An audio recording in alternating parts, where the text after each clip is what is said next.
ስማ፣ ለእኔ እንደደወልክ ያውቃሉ? አዎ ያውቃሉ። እኔ ህይወቴን ለማትረፍ የግድ መደወል ነበረብኝ። ሉላም አጠገቤ ነበረች። ሞገስ ደግሞ ከውጭ ፖሊስ ይዞ እየጠበቀኝ ነበር።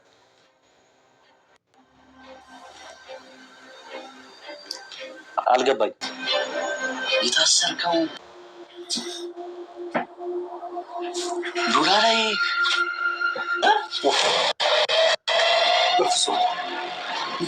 በጭራሽ ጌታዬ። በዚያ በደቂቃ ውስጥ ነፍስ ትወጣለች።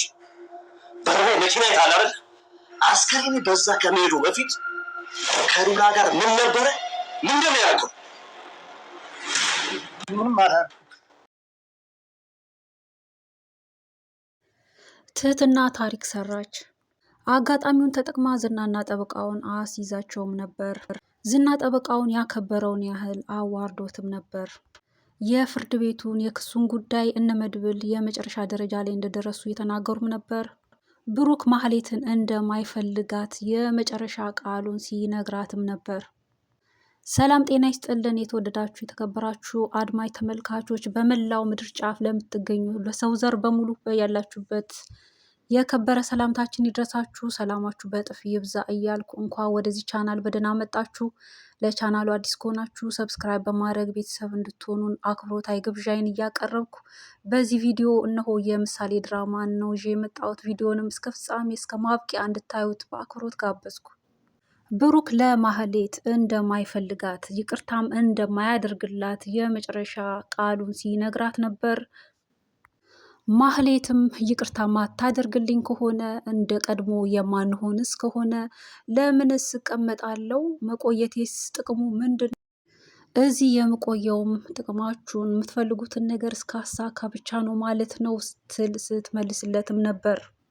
ነገር ግን ብሩክ ቅድስትን እንደሚያገባት ቅድስትን እንደሚፈልጋት የልጁ እናት እንድትሆን የሚፈልገው አንድና አንድ ቅድስትን እንደሆነ እሷን ግን በብዙ እንደማይፈልጋት ምክንያቱም ጠላቱ ስለሆነች ለልጁም ለሱም ጭምር አጠቃላይ ያለፈው የሰራችው ስራ ሁሉ በጣም ከባድ እንደመሆኑ ለዛም አይደለም ሊያቀርባት ሊያገባት ይቅርና ይቅርታም እንደማያደርግላት ነግሮ ትቷት ተነስቶ ሄዶም ነበር።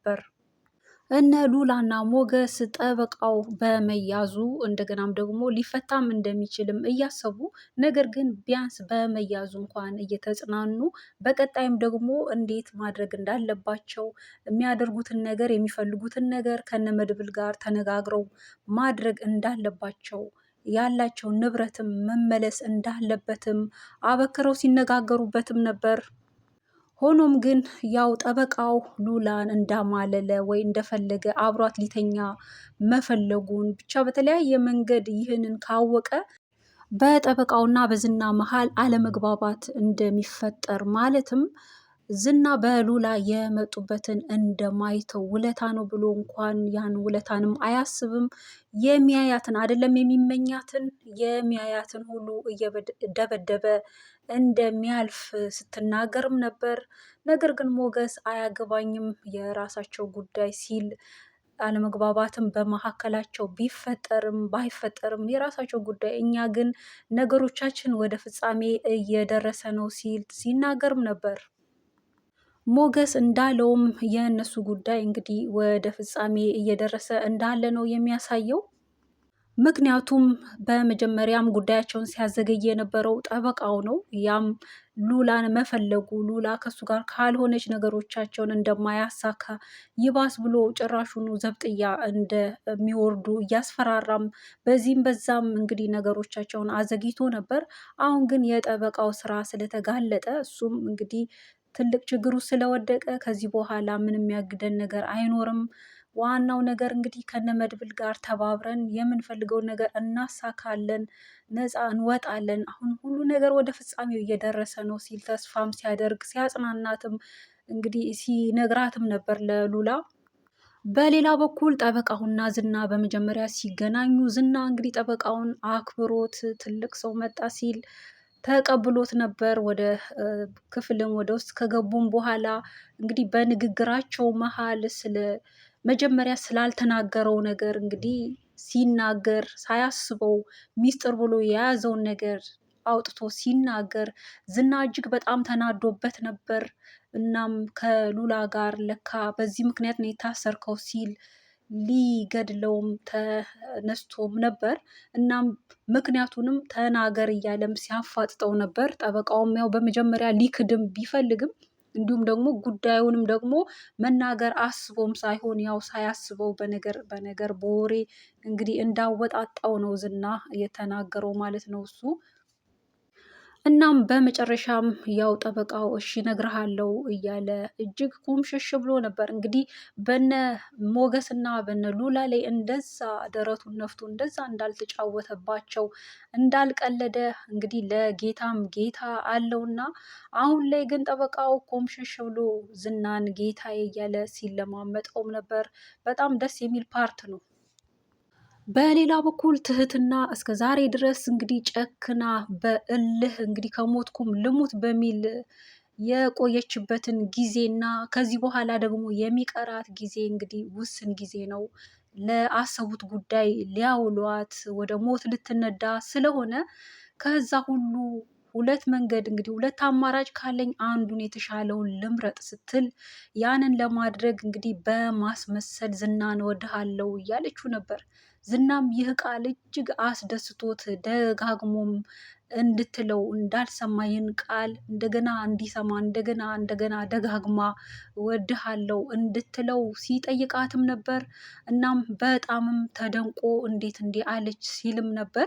እንግዲህ በዚህ መሀል ስልክ ተደውሎለት እየተነጋገረ በስልክ እያወራም እያለ እሷም እንግዲህ ይህንን ማለቷ ወዳው እንዳይደለና በጭራሽ እሱን የምትወደውም አይነት ሰው አይደለም። ሲጀመር ብዙ ችግር ያደረሰባት በጭካኔ ተሞልቶ እንግዲህ እሷነቷን እንዲሁም ደግሞ ገንዘቧንም ከእሷም ሳያንስ ከቤተሰቦቿ በአጠቃላይ በዚህ ደረጃ እንድትሆን ያደረገው አንደኛው እሱ እንደመሆኑ እንኳን ልትወደው እንግዲህ በዚህ ልክ እወድሃለሁ ብላ ስትለው እሱም ወከክ ማለቱ ራሱ በጣም የሚገርም ነው። እንግዲህ በዚህ መሀል ስልክ እየደወለ እያለ እሷም እየደነፋች ነበር ያሰበችውን ነገር ለማድረግ።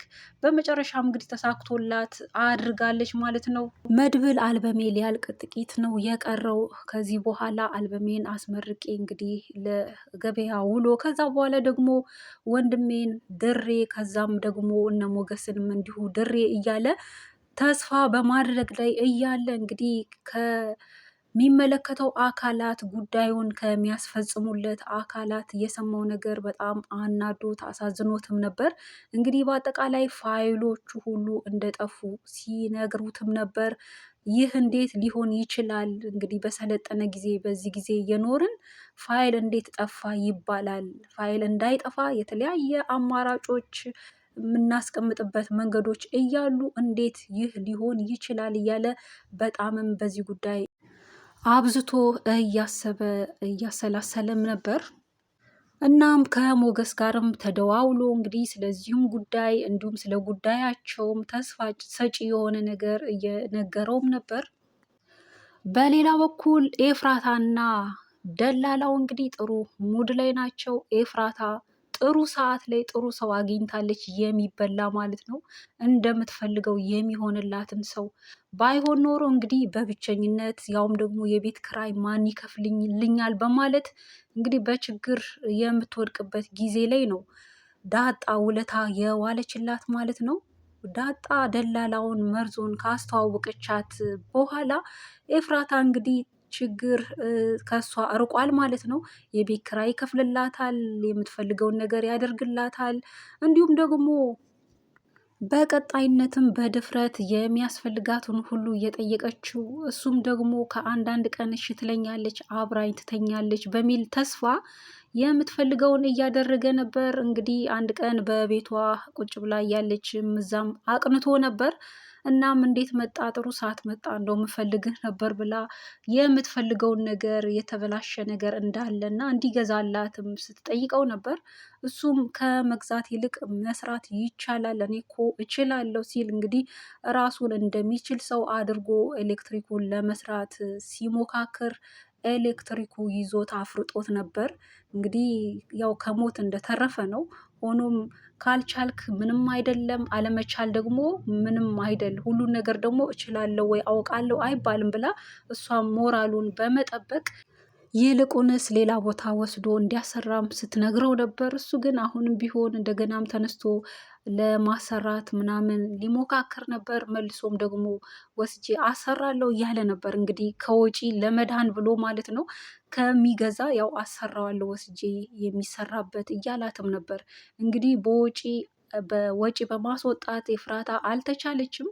አንዴ በዚህ ትላለች፣ አንዴ ይሄን ልብስ አማረኝ፣ አንዴ ይሄ ጫማ፣ አንዴ እያለች እንግዲህ ይህን ሁሉ እሱም እያደረገላት፣ አሁን ላይ ግን እንግዲህ ይህንን አላደርግም ማለትም የተሻለ መንገድ ነው ብሎ ያሰበውን ነገር ለማድረግ ሲል በራሱ ላይ አደጋ አድርሶ ነበር። ኤፍራታ በቀጣይም እንግዲህ ይህን አድርግልኝ ያን አምጣ ይህንን ማለቷን አትተውም። እሱም ደግሞ እንግዲህ ካላደረገ ያው ትተወኛለች ይላል። ደግሞ አፍቅሯታል። ከዛም የተነሳ እንግዲህ ያው በልታው እንደምታሰለቸው ነው እንደምትፈልገው። ካልሆነ ደግሞ እሱም ምናልባት ተስፋ ቆርጦ ይተዋት ይሆን? ኤፍራታ አሁን ላይ እንደዚህ ጠንቀቅ አለች እንጂ ከባለፈው ክፍሎች እንደተመለከትነው እንግዲህ ከሞገስ ጋርም ያው በዚሁ ጉዳይ ተገናኝተው ሞገስን ተወደው ታፈቅረው ነበርና እናም የምትፈልገውን ነገርም ያደርግላት ነበርና ያው ከሱ ጋር እንደተኛች ስትናገርም ነበር። ይህንንም ሚስጥር እንግዲህ እህቷ ማህሌትም ታውቅ ነበር።